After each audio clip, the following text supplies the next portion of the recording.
भाई Indian fans तो बहुत ही इंटॉलरेंट है, एक हार के बाद टीम के पीछे ही पड़ गए हैं। इनसे अच्छे तो पाकिस्तानी फैंस हैं, उनकी टीम कितना हारती है फिर भी अपनी टीम को सपोर्ट करते हैं। कुछ एक्सपर्ट तो यहां तक कह रहे हैं कि भाई पिछली 4 आईसीसी ट्रॉफी में इंडिया सिर्फ 2 ही मैच हारा है, कभी तो हारेंगे, रोज थोड़े ना जीतेंगे, और सामने वाले भी तो खेलने आते हैं ना घर से, तो इतना क्या हाय तौबा हो गया। भाई मसला ये नहीं है, जो फैक्ट्स आप बता रहे हैं उन फैक्ट्स को साइड पे रख दो, उनके बारे में भी आपको एक्सप्लेन करेंगे। मसला ये है कि एक तो हमने क्रिकेट का स्टैंडर्ड इतना हाई कर दिया है कि एक हार भी चुभती है। बाकी रहे जो सवाल उठ रहे हैं उनके जवाब। पहला, पिछली 4 आईसीसी ट्रॉफीज में इंडिया सिर्फ 2 मैच हारा है, लेकिन हम ये भूल जाते हैं कि पिछली 3 आईसीसी ट्रॉफीज में कप्तान थे रोहित मैन शर्मा। पिछली 2 आईसीसी ट्रॉफीज में उन 3 में से कोच थे राहुल द्रविड़। वो मैनेजमेंट अलग थी, इस मैनेजमेंट का ये पहला वर्ल्ड कप है, और पहले वर्ल्ड कप में वो अपना सुपर 8 का पहला ही मुकाबला हार गई, जहां पर पहली टफ टीम मिली। ग्रुप स्टेजेस में हमें कमजोर टीमें मिली थी, पहली टफ टीम मिली, हम मुकाबला हार गए। हारने से कोई प्रॉब्लम नहीं है, मसला यह है कि हम जैसे हारे हैं, हमारा नेट रन रेट ऐसे गड्ढे में गिरा हुआ है कि जैसे हमारी मैनेजमेंट ने, हमारे खिलाड़ियों ने इसके बारे में सोचा ही नहीं। जब मैच हाथ से निकल गया था, जब रिंकू सिंह आउट हो गया था, उसके बाद शिवम दुबे दूसरे एंड पे अगर खड़ा था तो कोई तो उसके साथ खड़ा रहता। क्यों आकर सबने ऐसे ऐसे विकेट्स फेंके हैं? क्या इनको अंदाजा नहीं था कि नेट रन रेट नाम की कोई चीज होती है?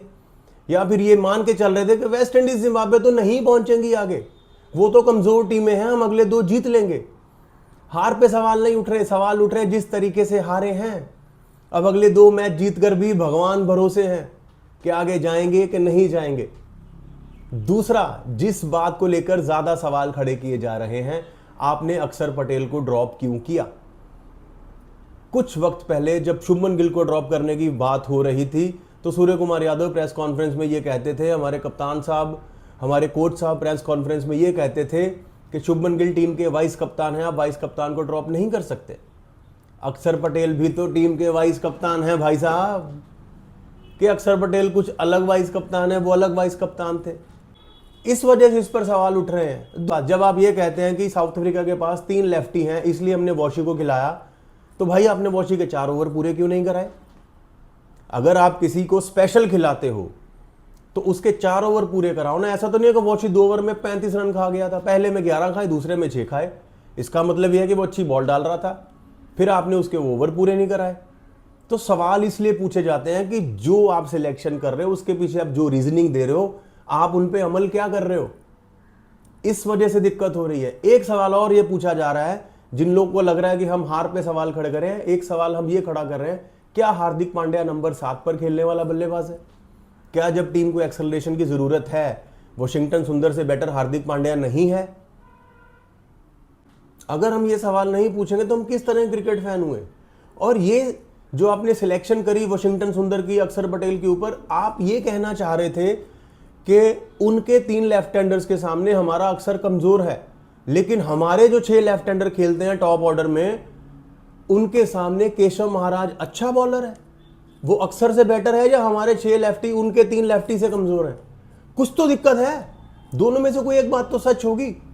आप अपने प्लेयर्स को अंडर एस्टिमेट कर रहे हैं, या फिर इस टीम के अंदर सिर्फ उन्हीं की जगह पक्की है जो आपको लग रहा है कि हाँ ये फिक्स है, बाकी रोटेट करते रहेंगे, तो फिर वाइस कप्तान बनाओ ही मत उसको। दूसरी एक और चीज है जिसके बारे में बार बार बात हो रही है कि पिछली 10 T20 इनिंग्स के अंदर इंडिया के अगर ओपनिंग पार्टनरशिप देखें तो भाई साहब एक भी 50 की नहीं है। शायद मैंने 50 इसलिए बोल दिया क्योंकि 50-100 लैंडमार्क होते हैं, अगर आप एक्चुअल फिगर निकालने जाएंगे तो और भी नीचे हैं। हर मैच में हमारा एक ओपनर 0 पर आउट हो ही रहा है। तो ये सवाल तो पूछे जाएंगे ना यार। मैच हारने के बाद सूर्य कुमार यादव ये भी कहते हैं कि हम अटैकिंग क्रिकेट खेलना जारी रखेंगे, तो हम में फिर सारे ही आते हैं। हम में अभिषेक शर्मा, ईशान किशन, शिवम दुबे, हार्दिक पांड्या ये नहीं आते, उसमें एक कप्तान साहब भी तो आते ही हैं। कप्तान साहब का अगर हम यूएसए की पारी को छोड़ दें तो बाकी हर मैच के अंदर करीब 100, 110, 115 का स्ट्राइक रेट है। ये अटैकिंग क्रिकेट की कैटेगरी में आता है कि नहीं? चलो आप डिसाइड कर लो।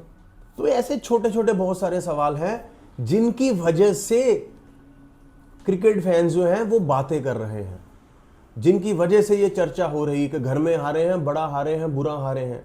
सेमीफाइनल की जो स्पॉट है वो स्टेक पर है। पुराने स्टैट्स को सामने रखकर नई टीम की कमजोरियों गलतियों को नहीं छुपाया जा सकता। इंडियन क्रिकेट ऐसे नहीं चलता है, ना ही चला है।